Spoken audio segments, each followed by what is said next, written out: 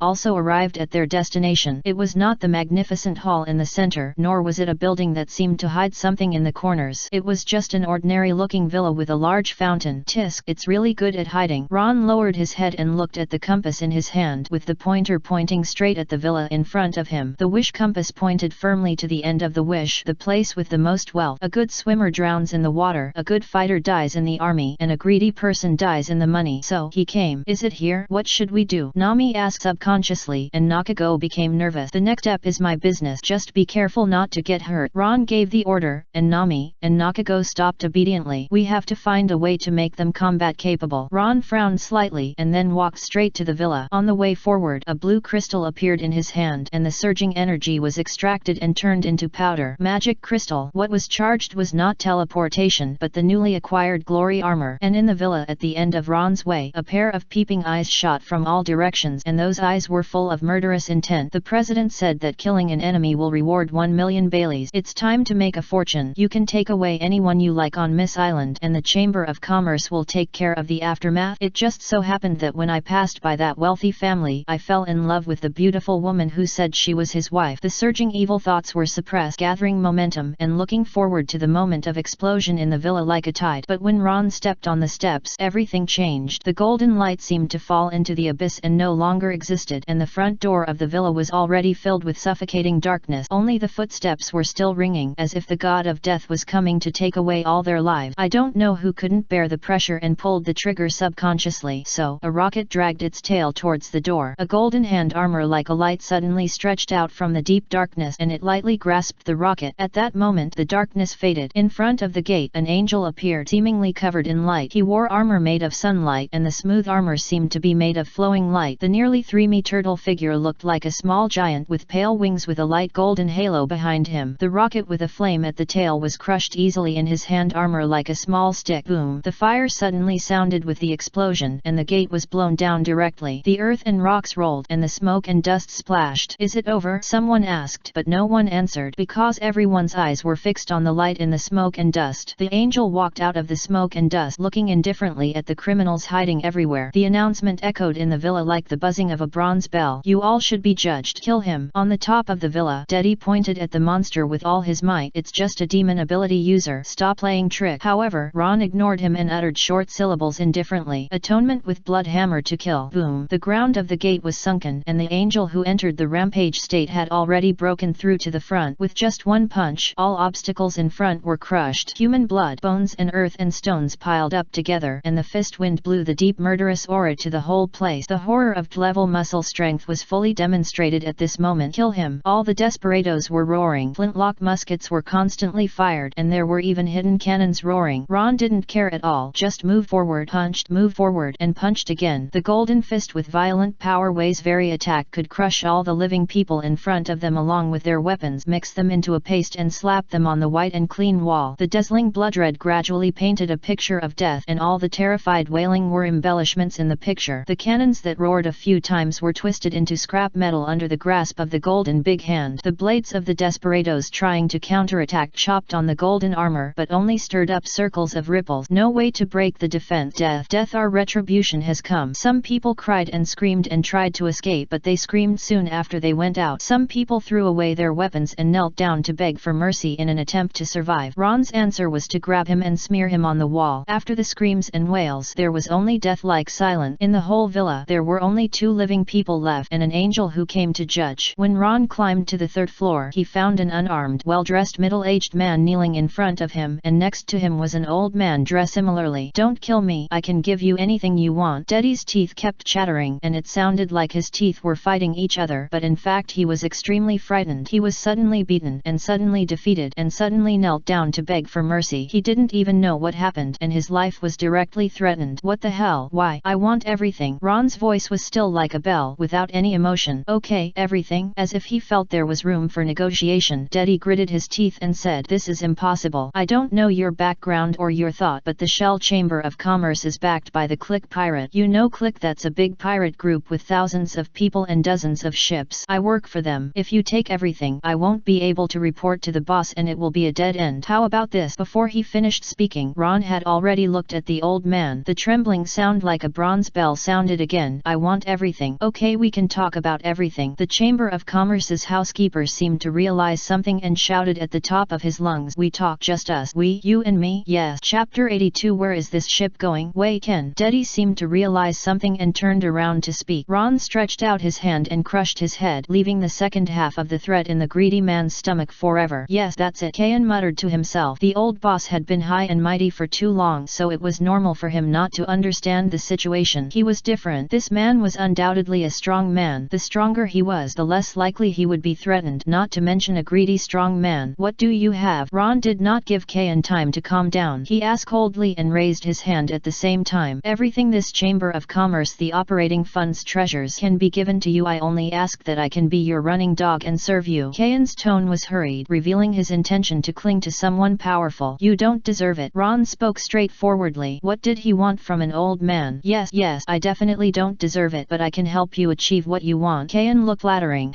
What a smart guy. Ron glanced at him and asked coldly, "What's here?" "The vault, President Deddy." "No, that bastard Deddy hid all the money here. There are gold, silver, treasures, or Bailey." Ken bent his waist 30 degrees with a flattering look. "Really? But I'm not very interested." "You should tell her." Ron's eyes turned to the door, and Nami and Nakago walked in. When they heard the sound stop, the two quickly walked up along the bloody battlefield. Nami just glanced at the surrounding scrolls and didn't say anything. Nakago frowned and seemed to be trying to adapt himself. Ron has been paying attention to them, especially Nakago's reaction. When he found that she didn't leave as if running away, he couldn't help but nodded. "It can be used." "What have you become?" "Glittering like an angel." Nami curiously circled around Ron as soon as she came, poking the shining armor with her fingers from time to time. It became so big, she subconsciously looked at some indescribable place, but it was blocked by the light. She didn't see anything. Nokijo said nothing, and her vigilant eyes fell on Ken. She showed her sister's true colors. "It's just a demon ability. He is the only survivor here and a smart man." "What's your name?" "Ken, the former manager of the Shell Chamber of Commerce." Ken smiled flatteringly and said, "The lady is really really beautiful. She and this guy are a perfect match. They are a perfect match. He has a very sensitive sense of smell, so he smelled something. You can't even see what I look like. What a perfect match. Ron was speechless and didn't bother to explain. Who wants to be with him? Nami rolled her eyes and continued. I thought you would leave him alive. Why did you keep him alive? Because you can't finish what you want to do by yourself. What? My own business? What do you mean? That's what I mean, Ron said calmly, looking at Kayan. What you have to do next is to satisfy her all need, even if she wants you to die. Of course you can refuse very excessive requests, but at that time I will come to you. You are a smart person and you should know what will happen. Yes. Kayan's hair stood up and sweat soaked his vest like rain. Ron, don't you plan to follow up? Nochigo couldn't help asking. No, this is your business. Ron looked at Nami and said calmly, Nami, Nochigo, as the captain, I will naturally help you with the wishes you put forward as crew members, because we are partners, but it doesn't mean that you can only rely on me or Zoro. Pleading never means that the decision is made by me alone. After all, only you know what you want, and what I want has been obtained, and Zoro is probably the same. The next step is how to get what you want. Speaking of this, Ron put his huge palm on Nami's head, and his eyes cast through the golden light. Everything here is for you. What you want to get, what you lose,